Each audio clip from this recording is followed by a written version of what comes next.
Hey, I think I'm live now. Took me a minute to get my computer up and running. I am outside because it is so nice outside. So anyway, yes, I'm a couple minutes late. I was having technical difficulties. So hopefully nobody's even watching this because hopefully you're outside doing something really fun. I can't wait. I'm going to go for a bike ride when I am done here. So yeah, hopefully everyone's outside having fun, enjoying the sun. I know that I said 1 o'clock, so here I am recording. Um, I hi mom. I am going to start reading chapter 6. We left off with um, Leon's brother being taken away on a train, and pretty much the conclusion will be that he might not make it because he's going to concentration camp. Hi, Marin. Okay, when we're done, you guys have to promise to go outside because it is beautiful. Well, it is beautiful here. Mom, I don't know if it's beautiful in Pennsylvania, but it is nice here. So I'm going to begin reading chapter 6. I heard a shot and then another. I felt a bullet whiz past my ear. It pierced the wall behind me. I quickly ducked into the alcove entrance of the nearest building, my heart racing. More shots rang out. Had I been hit? How would I know? I'd once been told I might not feel it if I were shot. I only knew I was terrified, banging on the door I was standing in front of, and waited. What was going to happen next? Was the soldier reloading? Did he now have me in his sights? The door creaked open an inch. I pressed hard and pushed myself inside, begging, Prochem, please, please. What were you doing out there? The man asked gruffly as he shut the door behind me. I tried to answer, but I couldn't get the words out. I stared at my shaking hands. There was no blood in them. I felt my chest, my legs, my head. I was alive. I had not been hit after all. Tears rolled down my cheeks. I was trying to help, I finally answered. Earlier that evening, my friend Yasso and I had carried an elderly woman on a stretcher to the ghetto infirmary, but we had made a dangerous miscalculation. We had waited too long at the infirmary with her before heading home and had stayed out past evening curfew, the hour when all Jews had to be off the streets. To reach our apartment building, we had to round a corner by one of the ghetto gates where several guards always stood on sentry duty. As we ran as quickly as we could toward the corner, one of the guards lowered his rifle and aimed at us. Driven by instinct and fright, Yasso and I ran, splitting off in different directions, barely escaping the shots.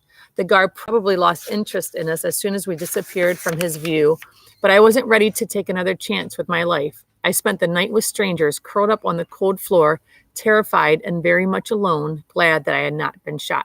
All right, who else is joining us? Hi, Allie. And who is the one above you? I can't remember. Oh, there's my neighbor. Hi there, Lucy. Again, dog issues. Hold on 1 minute. I'm reading live to my kids online.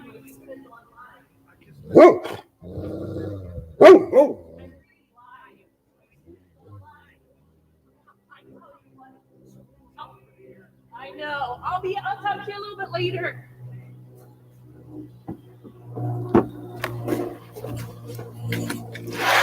You're inside. There we go. Okay. Had to say hi to my neighbor guy too. Okay, wait. So who is it? Hi. Wait. Is that Annika? Dog. Yeah, dog. Annoying. I know. All right. Here we go. Sorry about that. I can't even see myself. I can barely see my computer screen. Okay, so we spent the night on the floor. When I finally made it home early the next morning, my mother flung her arms around me. Most of the time, my mother kept her emotions under control, but in that moment, she sobbed hysterically. The thought of losing another son was just too much for her. The transports had emptied the ghetto of many of its inhabitants, including not only the Luftigs and my brother Salig, but also Samuel and Yasso's father, Mr. Birch, who had shared his family's food with me. As a result, space was no longer an issue, but other dangers escalated. Hunger overwhelmed us all. Disease spread unchecked, weakening, crippling, and killing indiscriminately. There was an overpowering sense of futility. Bribes had not protected even the wealthier people in the ghetto. Everyone had lost someone they loved. All right. Hi, Nate. How are you? Good to see you. All right. By this time, survival was mostly a matter of pure luck. What worked in one's favor one day might not work the next day, or even the next hour or second. Some people still thought they were smart enough to outmaneuver the Nazis, that they could navigate through the maze and survive the war. Actually, there was no sure way to make it through a world that had gone completely insane. In late October 1942, news of another transport reached Schindler, so he kept his Jewish workers at the factory overnight instead of sending them back to the ghetto. He knew the fragile work permit was no guarantee of safety during the roundups. Pasha also spent the night at her factory, which meant my mother and I were alone in our apartment.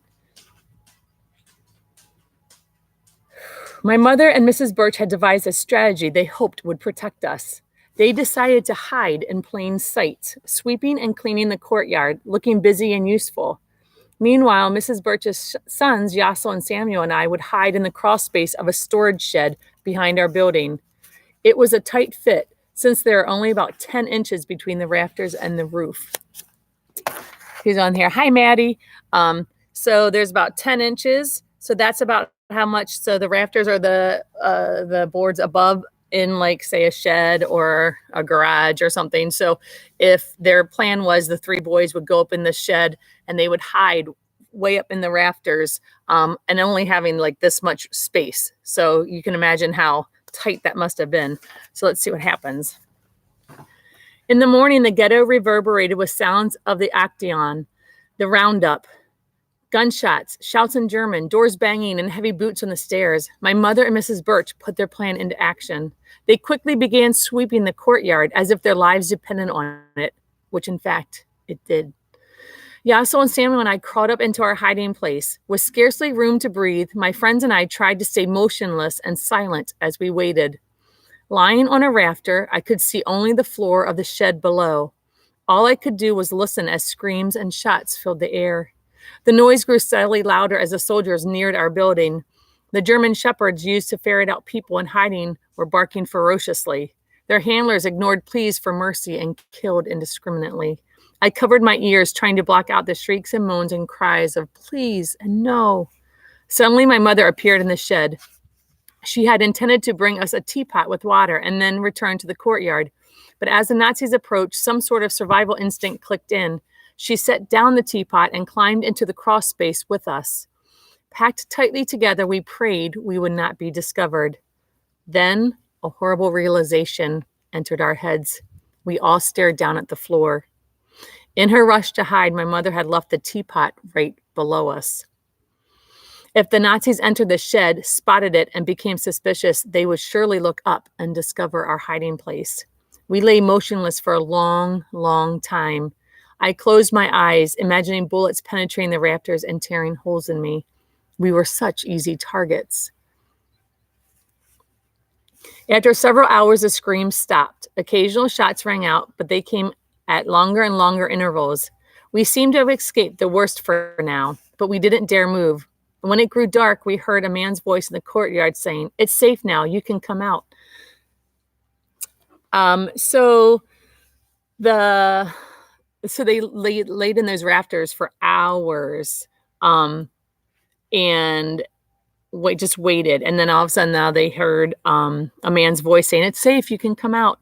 My eyes met my mother's. She whispered barely audible, "No." I understood immediately. It could be a trap. We would stay put. That night, a numbing chill descended on the ghetto. Yassel, Samuel, my mother, and I clung to each other in the darkness, teeth chattering. We lay awake, too frightened to sleep or give in to our need for a bathroom. Okay, so they stayed in this shed in a tiny, tiny spot, laying very motionless still all overnight when it was really cold out. I can't even imagine having to do that. I know most of us couldn't stay still that long. But I'm going to guess if our lives depended on it, we probably would.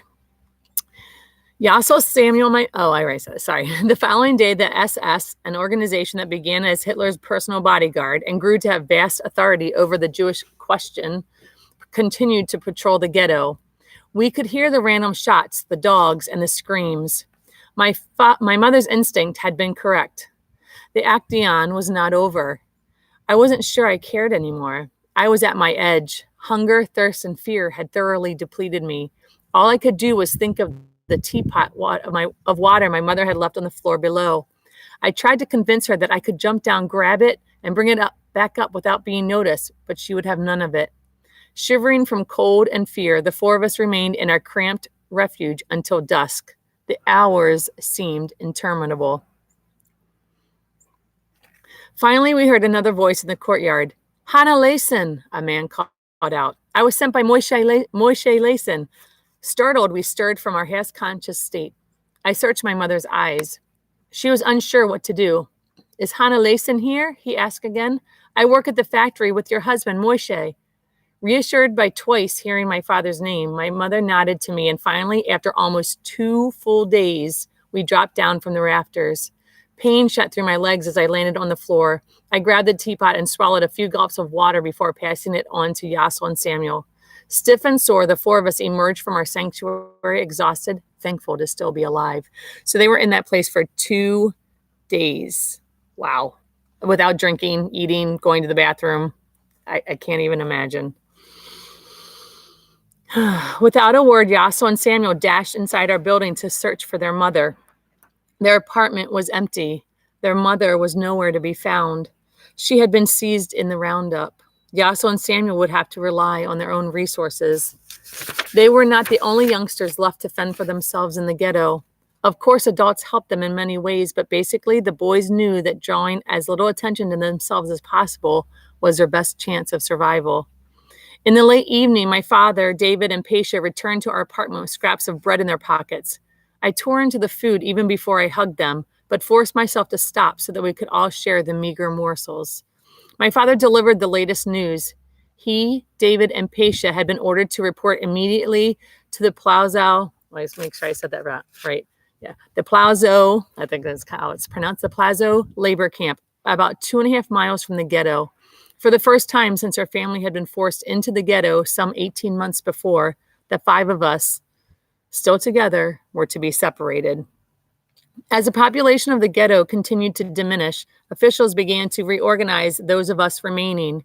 In December, my mother and I were transferred from Ghetto B, the section where we had been living, to Ghetto A, the area now designated for workers.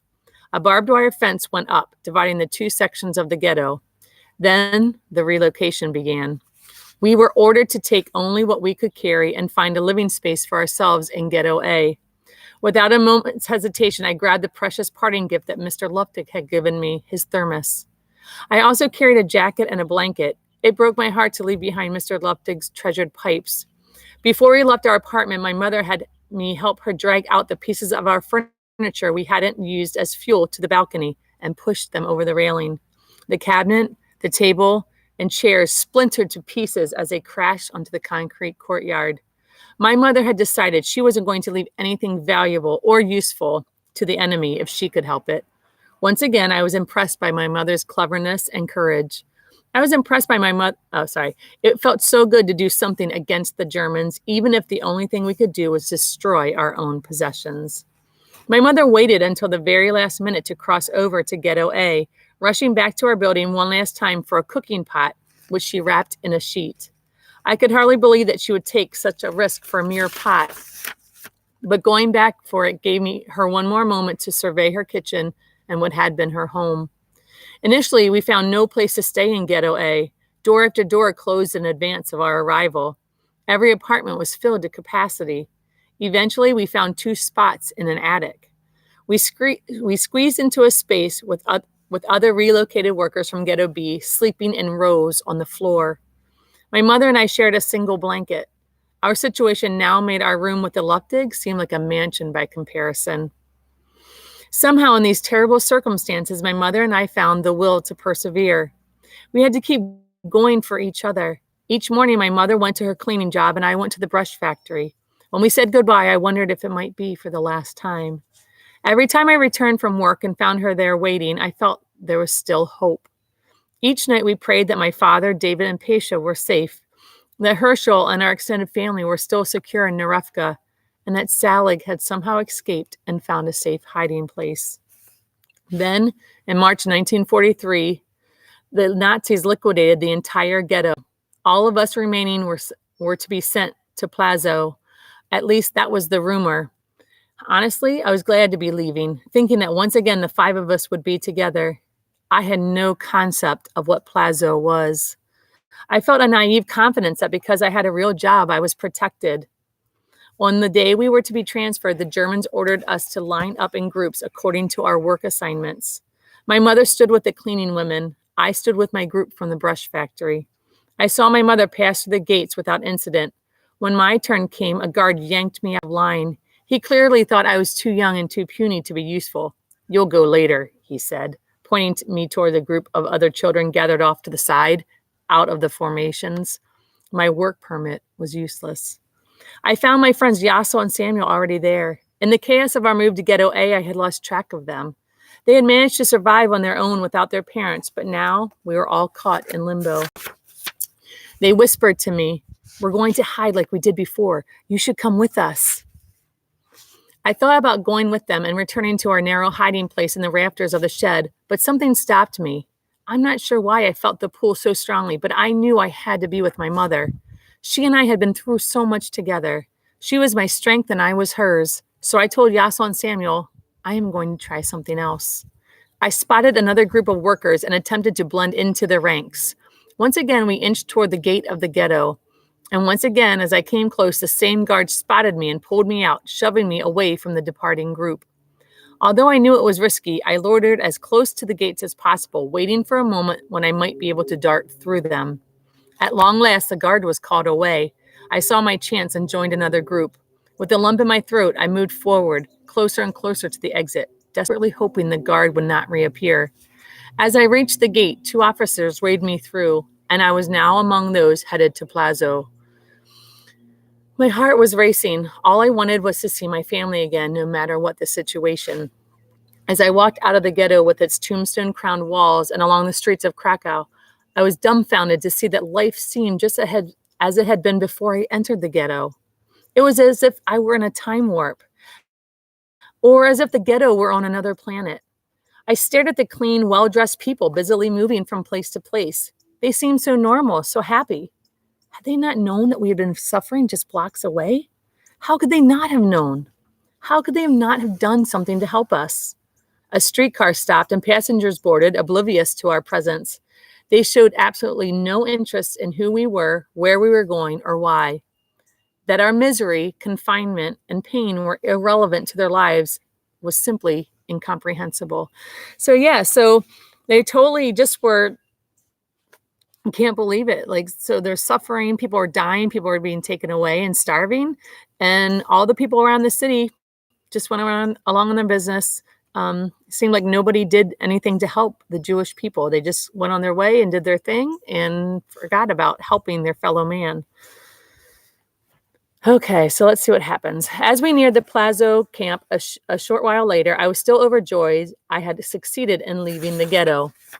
All that mattered to me was that I would be with my family again.